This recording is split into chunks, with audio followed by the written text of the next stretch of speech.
تو خالی قبر پر سلام کر کے جب یہ کہیں گے اب خواجہ سن رہے ہیں تو پھر مولانا سرفراز صاحب کے فتوے کی نسبت وہ دور کے سماع کے قائل ہیں، اور دور کے سماع کا قائل تو مولانا فرماتے ہیں وہ بالکل اتفاقی بے ایمان ہے۔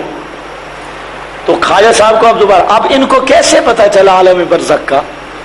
یہ نہ جن ہے نہ انسان ہے۔ تو یہاں پر یہ امام شامی کی بات سن لو، فرماتے ہیں کہ دو اشکال ہیں۔ امام شامی فرماتے ہیں قرآن کہتا ہے کہ کوئی مردہ نہیں سن سکتا، لیکن دو سوال ہیں۔ ایک سوال یہ ہے کہ کلیب بدر والے مردے، بدر کے کنویں میں جو کافر پڑے تھے، آپ صلی اللہ علیہ وسلم نے ان کو فرمایا تھا حل وجدتم ما وعد ربکم حقا، کیا تم نے جو اللہ نے تم سے وعدہ کیا تھا اسے سچا پایا؟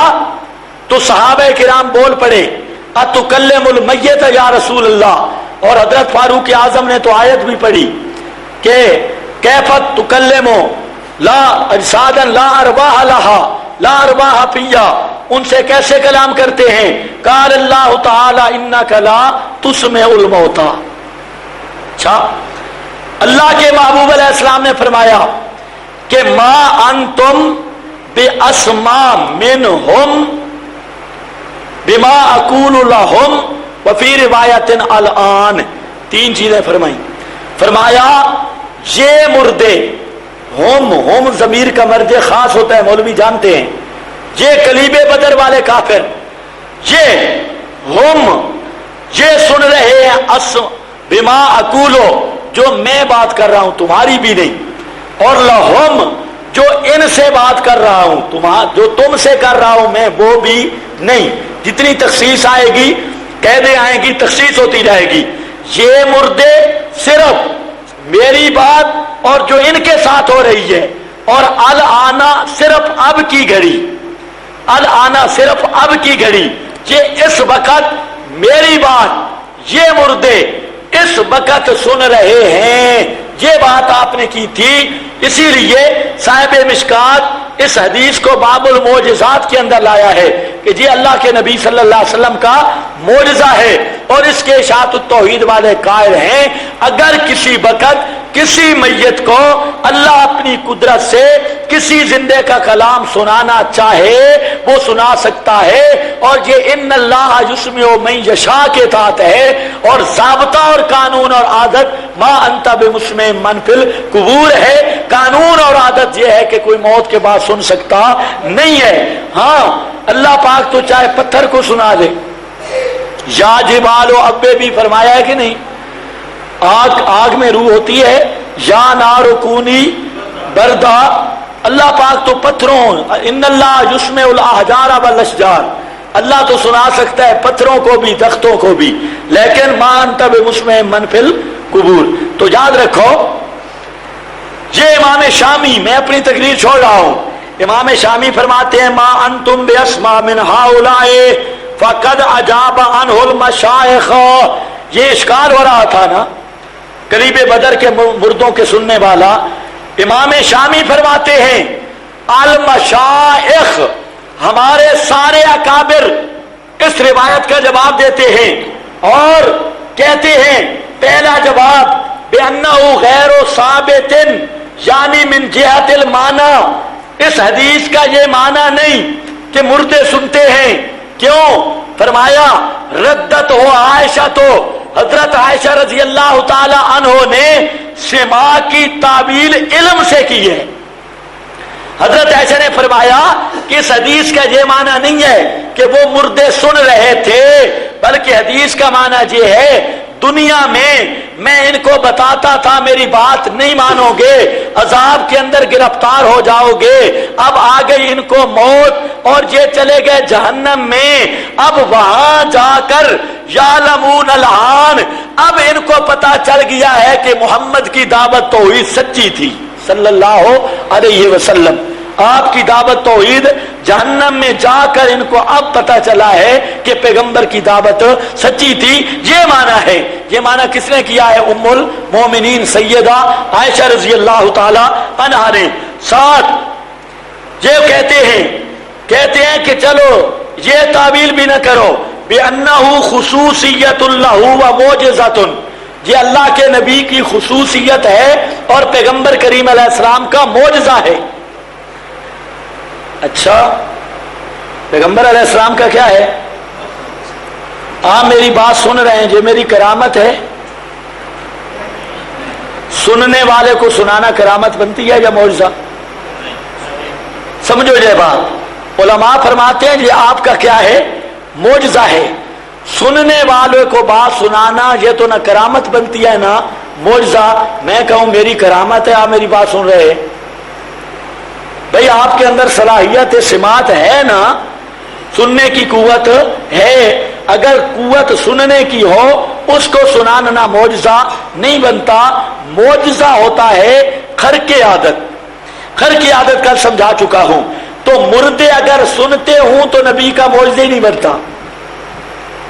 کوئی پتہ نہیں چلا آپ کو؟ مردے اگر سنتے ہوں تو پھر تو معجزہ۔ آپ سنتے ہیں، یہ میری کرامت نہیں تمہیں سنانا۔ کرامت تب بنے گی کہ نہ سننے والے کو سنایا جائے۔ کوئی بالکل خود بہرا ہو، سم اس بہرے کو کہتے ہیں جس میں سننے کا آلہ ہی پیدا نہیں ہوا، آلہ سماعت ہی پیدا نہیں ہوا، وہ بہرا، اس کو سناؤں تب کرامت بنے گی۔ اور جن میں سننے کی قوت ہے، اسباب بھی ہیں، ان کو سنانا یہ خرق عادت اور معجزہ نہیں ہے۔ تو امام شامی کہتے ہیں یہ پیغمبر کا معجزہ ہے، اور معجزہ بنے گا تب کہ کوئی بھی موت کے بعد سن نہ سکے۔ ہم کہتے ہیں پیغمبر کا معجزہ مانو، الٹا کہتے کیا اشاعتی معجزہ دے منکر۔ الزاموں کا کیا ازالہ ہو سکتا ہے؟ وہ بریلوی ہے، وہ کہتے ہیں مڈو نبی نو مندے ہی نہیں، مڈو نبی کو مانتے ہی نہیں، عجیب کھاتا ہے۔ آپ جب کہیں گے نا درود وہ پڑھو جو پیغمبر نے بتایا ہے، وہ کیا کہتے ہیں؟ اے درود دے منکر ہیں۔ ان کو کہو بھئی نماز کے بعد ذکر بالجار نہ کیا کرو، کچھ نمازی پیچھے رہ جاتے ہیں، اور ویسے بھی امام صاحب کا مذہب ہے کہ ذکر بالجار حرام لو فی المسجد حرام لو بالذکر، اپنا کیا الجار صوت جاری جو ہے وہ مسجد میں حرام ہے، لو بالذکر، چاہے ذکر بھی ہو تو یہ اونچا ذکر کرنا کیا ہے؟ حرام ہے مسجد میں ذکر بالجار، یہ مذہب امام ہے۔ لیکن اب تو خیر ماشاءاللہ دیوبندیوں نے بھی شروع کیا ہے۔ ہمارے پنڈی میں ایک پیر ہے عزیز الرحمان پنڈی کا، اور ایک مولوی ہے عبدالحفیظ مکی۔ عبدالحفیظ مکی یہ مولوی احمد رضا کے خلفاء میں سے ہے۔ اس کا والد جو تھا احمد رضا خان کا خلیفہ تھا، عبدالحفیظ مکی، جہاں پر آج کل تو دیوبندیوں کے ساتھ ملا ہوا ہے، اور پیر عزیز الرحمان ہزاروی، ان دونوں کے بارے میں مولانا سرفراز صاحب صفدر نے لکھا ہے، دونوں کے بارے میں کہ یہ احمد رضا کے درجے کے بدتی ہیں۔ عبدالحفیظ مکی صاحب بھی محمد مکی حجازی نہیں، عبدالحفیظ مکی، اور یہ پیر ہزاروی بھی، وہ اب پیر ہزاروی کا یہ جتنا گروہ ہے پیروں شیروں والا، وہ ان کا ایک گروہ ہے، وہ ناک سے ذکر کرواتے ہیں، ذکر بالانف۔ پہلے تو سنتے تھے نا لسانی ذکر، قلبی ذکر، اب ذکر ہوتا ہے ناک سے۔ سردیوں میں تو نہیں ہو سکے گا، مشکل۔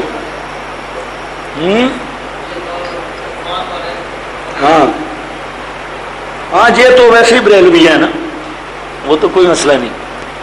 یہ جتنے بھی ہیں اللہ جار چکڑالوی کی نسل، یہ سارے بریلوی ہیں، ان کے سارے عقائد ہیں، دوسرے بھی ساتھ۔ اور یہ فٹ کرتے ہیں مجالس سے ذکر۔ ابن الحاج حنفی نے لکھا ہے جہاں پر بھی مجالس سے ذکر کا تذکرہ ملتا ہے، مدخل میں فرماتے ہیں ابن الحاج جہاں پر بھی مجالس سے ذکر کا تذکرہ ہے وہ بعض و نصیحت کی مجلسیں ہیں، ذکر بالقرآن کی مجلسیں ہیں، یہ ذکر کی مجلس ہے، یہ ذکر کی مجلس ہے۔ ابن الحاج بہت بڑا حنفی ہے، انہیں فرمایا جہاں پر بھی مجالس سے ذکر کا تذکرہ ہے وہ یہ مجلسیں ہیں جو آپ نے قائم کی ہوئی ہے، اور باقی خدا کی ذات جو ہے وہ تنہائی میں بھی ہے اور اس کے اور بھی کئی طریقے ہیں، لیکن یہ پہلے تو اور جگہ تھے، اب ناک کے ساتھ ذکر کرنا مجھے نہیں سمجھ آتا۔ اور یہ صوفی حضرات سارے، میں نے کہا ایک صوفی کو، میں نے کہا سردیوں میں تو بڑے مشکلات ہوتی ہوں گی، تو کہتے ہیں نہیں، اللہ کی مہربانی سے ناک صاف ہو جاتے ہیں۔ اب یہ کیا بتا رہا ہوں، یہ پیغمبر علیہ السلام کا معجزہ ہے۔ معجزہ معجزہ کب بنے گا کہ مردے سنتے، اگر مردے سنتے ہوں پھر معجزہ بن سکتا نہیں ہے۔ اب یہ کہتے ہیں چونکہ بدر کے کافروں نے سنا تھا اس لیے دادا جان بھی سنتے ہیں۔ مکیس علیہ ہیں تو ایک ہی چیز، جنس ایک ہی ہے، انہوں نے چونکہ سنا تھا لہذا یہ بھی سنتے ہیں، مطلب یہ وہی ہے، یہ وہ ہے اور وہ یہ ہے۔ تو یہ خامخواہ ڈرامہ بازی کی ہوئی ہے، یہ تو اللہ کے نبی کا معجزہ ہے، اور یہ میں نہیں کہتا، اشاعتی بیچاروں کو نہ ڈانٹو، یہ فتاوی شامی ہے اور اس میں امام شامی کہہ رہے ہیں اور فرماتے ہیں باقی رہ گئی وہ روایت جس میں یہ آتا ہے کہ یہ صفحہ نمبر 698 ہے۔ پھر مولوی صاحب اکثر کہہ دیتے ہیں، یہ کتابیں میں اس لیے ساتھ لاتا ہوں، جب حوالے دیتے ہیں نا تو کئی حیا کے تھوڑے مولوی ہوتے ہیں، وہ میں لگا رہی ہے جی کتاب حوالہ ہے ہی کوئی نہ، اس طرح بیان کرتا رہا ہے، اس طرح کوئی دے سکتا ہے حوالے، ایسے بیان کرتا رہا ہے۔ تو یہ اس لیے اب یہ کتابیں آپ کے سامنے ہیں۔ دیکھیں ایک جگہ پہ میں نے قرآن پاک کی آیتیں تسلسل کے ساتھ ایک مسئلے پہ پڑھی، بعد میں مولوی نے کہا، وہ ساتھی بتا رہے تھے عوام اب متاثر ہونا تھا، انہوں نے مولوی نے کہا اے آپ ایتا لگا رہی ہے قرآن پاک جہنی کو نہ ایتا بس۔ حضرت شیخ القرآن فرماتے ہیں کہ میں ایک جگہ پہ گیا اور میں نے پڑھا لن یخلقوا ذبابا، اللہ کے سوا جن کو پکارتے ہو وہ مکھی بھی پیدا نہیں کر سکتے، لن یخلقوا ذبابا۔ تو وہاں بریلوی پیر تھا، میں نے آیت نمبر بتایا، مرید گئے پیر کے پاس، کہتے حضرت یہ آیت کا ترجمہ کرو، یہ آیت کا، کہتا ہے نہیں، یہ نوری گیٹ والوں کا جو قرآن ہے نا وہ چھاپنے والوں سے غلط یہ آیت چھپ گئی، یہ آیت قرآن میں ہے نہیں، یہ وہابیوں نے شائع کر دی ہے، وہ پیر نے یہ کہہ دیا۔ تو اس لیے یہ کتاب آپ کے سامنے ہے، بس دعا یہ کرنی چاہیے اللہ حیا نصیب فرمائے اور ہو صوفی اور حیا نکل جائے، خدا کی قسم پورا کباڑا ہے۔ اب جہاں پر کیا ہے کہتا ہے فی الجنائز ومان الجواب الاول، امام شامی کہتے ہیں پہلا جواب وَإِنْ صَحَّ سَنَدُهُ لَكِنَّهُ مَعْلُولٌ مِنْ جِهَةِ الْمَعْنَى بِعِلَّةٍ تَقْتَضِي عَدْمَ ثُبُوتِهِ عَنْهُ علیہ السلام۔ امام شامی کہتے ہیں یہ روایت جو ہے کہ جوتوں کی آواز سننے والی، فرماتے ہیں یہ اللہ کے رسول سے ثابت نہیں۔ کون کہنے والا ہے؟ امام، یہ اللہ کے رسول کی بات نہیں ہے، اس میں ایک علت ہے تقتضی عدم ثبوت ہی، جو تقاضا کر رہی ہے عدم ثبوت کا، یہ ثابت ہی نہیں من رسول اللہ صلی اللہ علیہ وسلم۔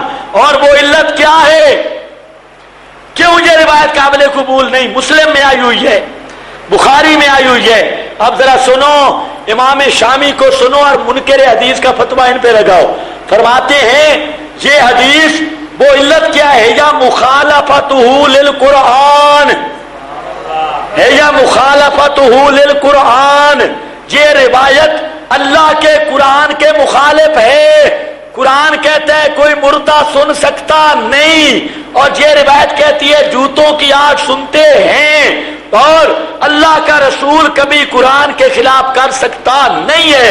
اس لیے حدیث کے اندر یہ تمام فقہائے حنفیہ نے لکھا ہے، اصول شاشی میں، حسامی میں، مسلم الثبوت میں، التوضیح میں، ترقی میں، تنویع میں، سب کتابوں کے اندر یہ باتیں لکھی ہے کہ حنفی اور تمام اہل سنت کے نزدیک حدیث کو حدیث ماننے کے لیے سب سے پہلی شرط یہ ہے کہ وہ کتاب اللہ کے مخالف نہ ہو۔ اگر کتاب اللہ کے مخالف ہوئی تو وہ حدیث بن سکتی نہیں ہے. تو جہاں پر ہم نہیں کہہ رہے، یہ فتاوی شامی والا بزرگ کہہ رہا ہے کہ یہ روایت ثابت نہیں، یا مخالفتہ للقرآن، یہ قرآن کے نص کے مخالف ہے. یہ بات ہو گئی. اب آپ کے ذہن میں ایک بات میں اور بھی کر دوں، اور پھر آپ سوچتے رہے، آپ کے ذہن میں جو اشکال ہو وہ بھیجیں، وہ انشاءاللہ میں ذکر کروں گا. آج کاش کہ میرا گلا ٹھیک ہوتا تو اس قصیدہ کو میں نے سنانا تھا، لیکن آپ تک آواز تو پہنچ رہی ہے نا، باہر آواز نکل رہی ہے. مجھے ایسے محسوس ہو رہا ہے کہ باہر آواز ہی نہیں نکل رہی. تو چلو بہرحال یہ قصیدہ نونیہ ہے، اس کو کوئی ساتھی نہ اٹھے، پوری توجہ سے سننا ہے.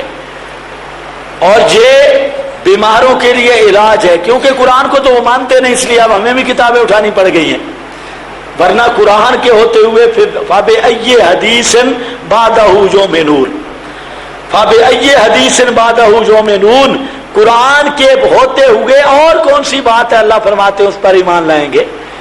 یہ تو قرآن کا فیصلہ تھا. اب یہ ہے علامہ ابن القیم. اس سے پہلے تمہیداً سمجھو، جب ان لوگوں کے پاس دلیل کوئی نہیں ہوتی تو وہ دلیل یہ دیتے ہیں حیات دنیاوی پر، کہتے ہیں کہ دیکھو جی انبیاء کی بیویوں سے پھر آگے نکاح کیوں نہیں ہوتا؟ اگر زندہ نہیں ہیں تو ان کی بیوی سے آگے نکاح کرنا کیوں جائز نہیں؟ یہ جو حیا اور ایمان کے تھوڑے مولوی ہوتے ہیں وہ پھر یہ دلیلیں دیتے ہیں کہ آپ کی بیویوں سے پھر نکاح نہیں دیتے. یہ دلیلیں بڑی دلیل ہی یہ ہے، ورنہ قرآن سے دامن خالی ہے. تو یاد رکھنا ہے امہات المومنین، قرآن نے کیا کہا ہے کہ نبی کی بیویاں مومنوں کی مائیں ہیں، تو ماں سے نکاح ہو سکتا ہے. اب یہ ظالم جو استدلال کرتا ہے کہ آپ چونکہ زندہ ہیں اس لیے بیویوں سے نکاح نہیں ہو سکتا، کتنا ظلم ہے. اور قرآن کہتا ہے لا تنکحوا ازواجہ، پیغمبر کریم علیہ السلام کی بیویوں کے ساتھ کبھی بھی نکاح ہو سکتا نہیں ہے. یہ تو نص موجود ہے. اب نص کے مقابل قیاس کس نے کیا تھا؟ جی نص کے ہوتے ہوئے قیاس کس نے کیا تھا؟ اور اب ذریت کر رہی ہے لَأُخْرِجَنَّهُمْ أَجْمَعِينَ والی. اب اتنی واضح نص موجود ہے، لیکن حیران ہے پتہ نہیں ان لوگوں کی عقل پہ پتھر پڑ گئے ہیں، کیا خدا کی ناراضگی آئی ہے؟ یہ کوئی دلیل ہے؟ قرآن کہتا ہے مائیں ہیں. مولوی کو کہو اپنی ماں سے ذرا نکاح کر کے دکھا. خامخواہ شرم نہیں آتی؟ پیغمبر کی ازواج کا احترام بھی نہیں. اور پھر یاد رکھ، اگر بیوی سے نکاح کا نہ ہونا اس کی وجہ حیات ہوتی، پھر شہید کی بیوی سے بھی آگے نکاح نہ ہو سکتا. شہید کی حیات قرآن نے بیان کیا یا نہیں کی؟ لیکن شہید کی بیوی عدت گزار کے آگے نکاح کر سکتی ہے یا نہیں کر سکتی؟ شہید کی بیوی آگے نکاح کر رہی ہے. اگر وجہ ہوتی حیات پھر شہید بھی زندہ ہے. اگر وجہ حیات ہوتی تو شہید کی بیوی آگے نکاح نہ کر سکتی. جب شہید کی کر رہی ہے، پیغمبر کریم علیہ السلام کی بھی حیات پر حق، لیکن وہ حیات کس کی ہے؟ برزخ کی ہے. روح مبارک وجود اقدس میں موجود نہیں ہے. اور میں ان کی دلیل بھی ذکر کروں گا. ان کے پاس اس مسئلے پہ نہ قرآن ہے نہ حدیث ہے، صرف جھوٹ اور فریب و فراڈ ہی ہے، کچھ بات بھی نہیں. اب میں ذکر یہ کر رہا ہوں اور پیغمبر کی بیویوں کی شان ہے، اور میں ذکر یہاں پر کروں گا. آپ تفسیر عثمانی دیکھ لیں. اور اللہ کے نبی کی خصوصیت ہے امتی مر جائے امتی کی بیوی آگے نکاح کر سکتی ہے، لیکن امتی زندہ ہو تو زندگی میں بیوی آگے نکاح نہیں کر سکتی. اور اگر پیغمبر بھی زندہ ہو بیوی آگے نکاح نہ کرے کوئی کمال نہیں. زندہ تو امتی بھی ہو تو بیوی آگے نکاح کر سکتی نہیں ہے. تو زندہ اگر پیغمبر ہو بیوی آگے نکاح نہ کر سکے کوئی کمال نہیں ہے. کمال تب ہے امتی مر جائے امتی کی بیوی آگے نکاح کر سکے، پیغمبر پہ موت بھی آ جائے تو بیوی آگے نکاح نہ کر سکے، یہ کمال ہے. ورنہ تو کمال ہی نہیں ہے. اور پھر صاف سری نس آ چکی ہے. اس نس کے مقابلے میں قیاس کرنا مسلمان کو شان نہیں ہے. اور چے جائے کہ آدمی صوفی صاحب بھی ہو, ماتھے پر محراب بھی ہو, اور قرآن کے مقابل قیاس کرے تو اول من کاسا ابلیس اگرچہ مقولہ ہے لیکن اس پر پکا منطبق ہے. آگے چلو, کہتے ہیں جی آپ چونکہ زندہ ہیں اس لیے میراث تقسیم نہیں ہوئی. آپ کی وراثت کیوں نہیں تقسیم ہوئی؟ آپ زندہ ہیں اس لیے نہیں ہوئی. توجہ ہے؟ اچھا, شہید کی وراثت کیوں تقسیم ہو گئی ہے؟ یہ باتیں سمجھ لو, میں پھر یہ پڑھتا ہوں قصیدہ. شہید کی وراثت کیوں تقسیم ہو گئی ہے؟ اب خاموش.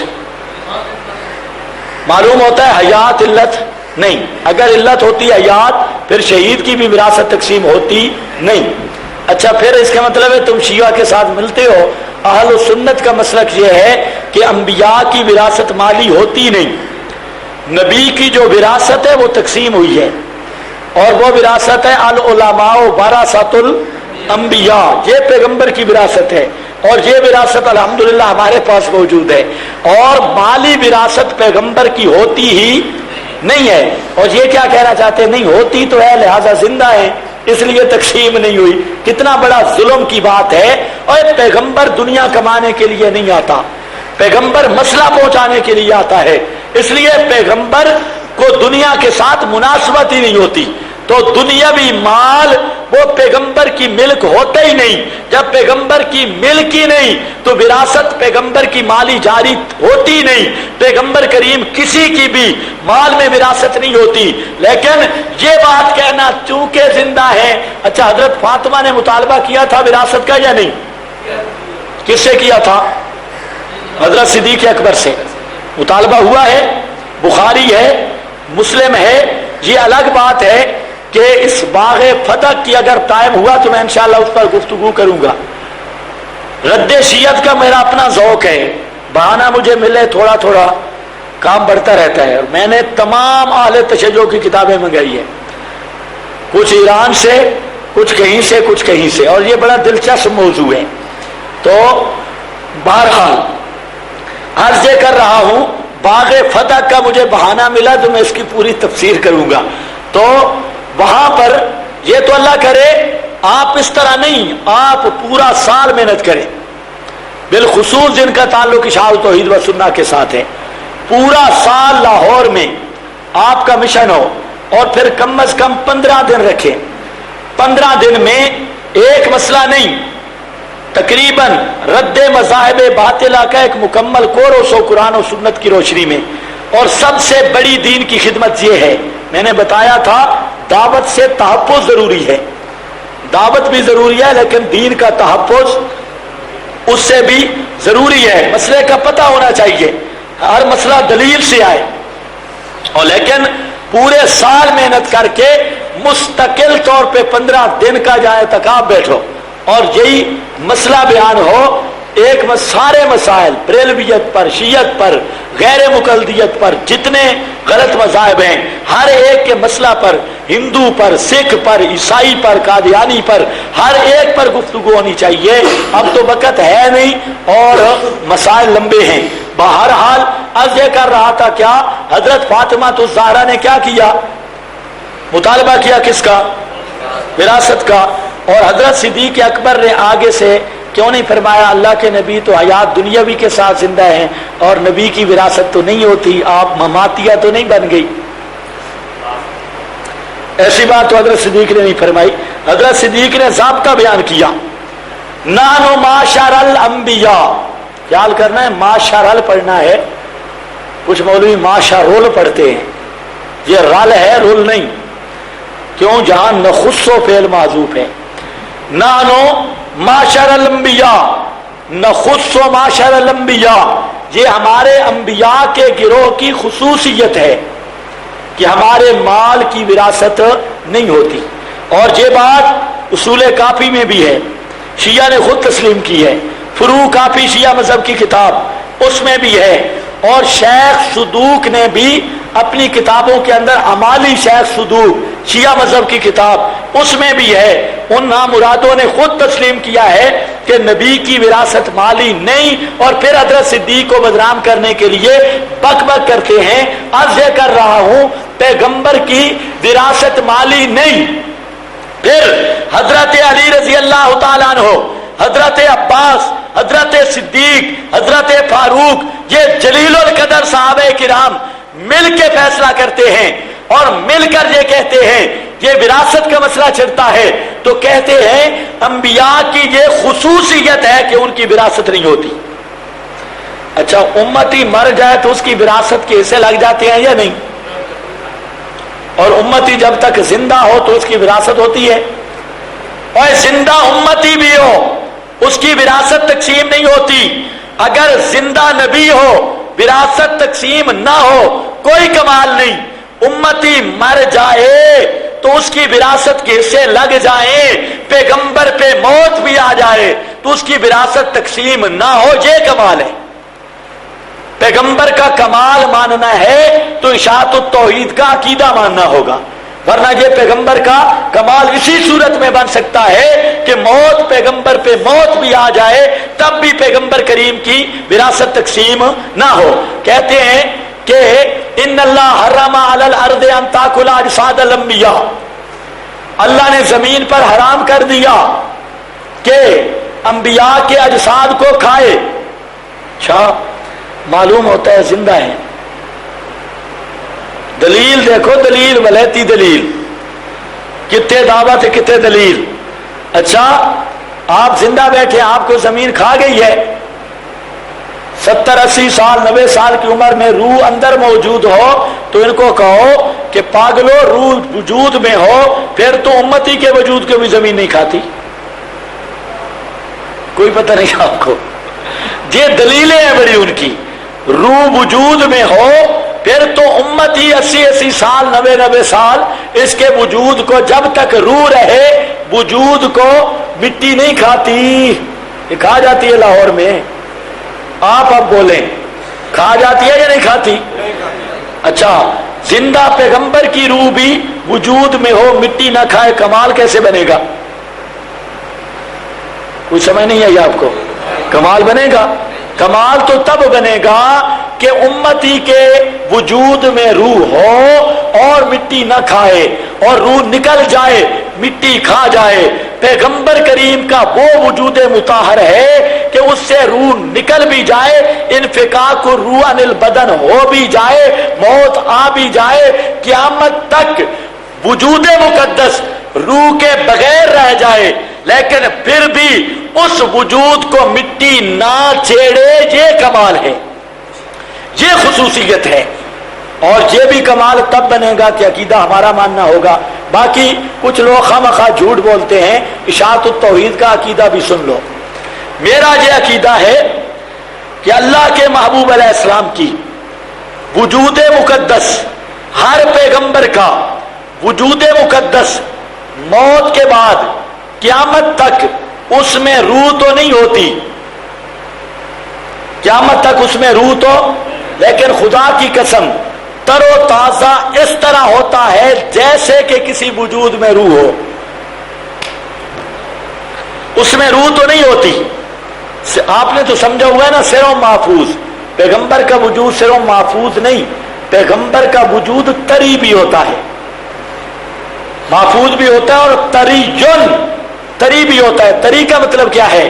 آپ بیٹھے ہیں، آپ کے جسم کے اندر طری ہے، تازگی ہے، تر و تازہ ہے، لیکن جو آدمی مر جاتا ہے تو روح نکل جاتی ہے، جسم میں اکڑا ہوا آ جاتا ہے، آتا ہے کہ نہیں آتا؟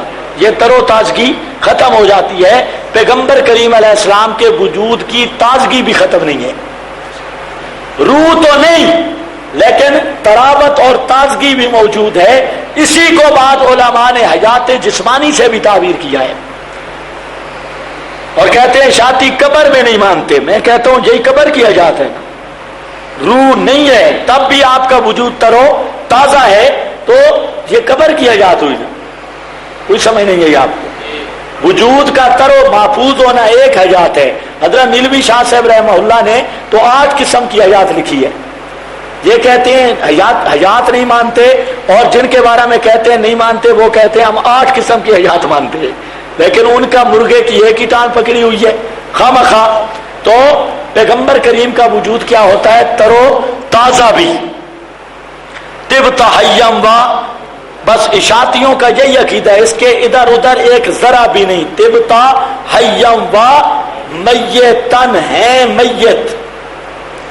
میت کا معنی روح بدن میں نہیں، اور زندہ ہے اس اعتبار سے کہ روح کیا ہے؟ رفیق اعلیٰ میں ہے، وہ حیات بھی ہے اور یہ موت بھی ہے، لیکن ہے آپ کا وجود ترو تازہ. اچھا، حضرت سلیمان علیہ السلام کا واقعہ قرآن نے نہیں بیان کیا؟ اللہ نے عقل بھی دی ہے، قرآن بھی دیا ہے، 2 نور دیے ہیں، ایک عقل کا نور، ایک قرآن کا نور. اب بھی کوئی جہنم میں جائے تو اس کی مرضی ہے. حضرت سلیمان علیہ السلام بیت المقدس کی تعمیر کرا رہے ہیں، بات سنو، سونا نہیں ہے، بیت المقدس کی تعمیر کرا رہے ہیں، اور حضرت کی موت کا وقت قریب آ گیا. فرشتے نے آ کر حضرت کی روح نکال لی اس حالت میں کہ حضرت نے اپنے عصا سے ٹیک لگائی ہوئی تھی، تھوڑی کے نیچے عصا تھا، اور اس طرح پکڑ لیا اس کو، اس ٹیک پر حضرت کھڑے رہے، روح درمیان سے نکل گئی. تفسیر عثمانی دیکھ لینا یا بیان القرآن یا کوئی تفسیر جو ہے آپ کے پاس، احمد رضا کی بے شک دیکھ لینا. تو وہاں پر مسئلہ یہ لکھا ہے، سال تک حضرت سلیمان کا وجود اس لاٹھی کی ٹیک پر کھڑا رہا. کتنے تک؟ سال تک، یا 6 مہینے یا سال. قرآن خود سورہ سبا میں پورا منظر ہے. لما کسینا علیہ الحیات یا موتا، علیہ الموت نہیں ہے کہ موت کا لفظ بے ادبی ہے، یہ مماتی ہیں، گستاخ ہیں، بے وقوف جہاندہ. اگر موت کا لفظ بے ادبی ہوتا تو جو اللہ لا تقولوا رائنا، رائنا کے لفظ پہ پابندی لگا رہا ہے، وہ کبھی کسی پیغمبر کے لیے موت کا لفظ بولتا؟ یہ عجیب جہالت ہے.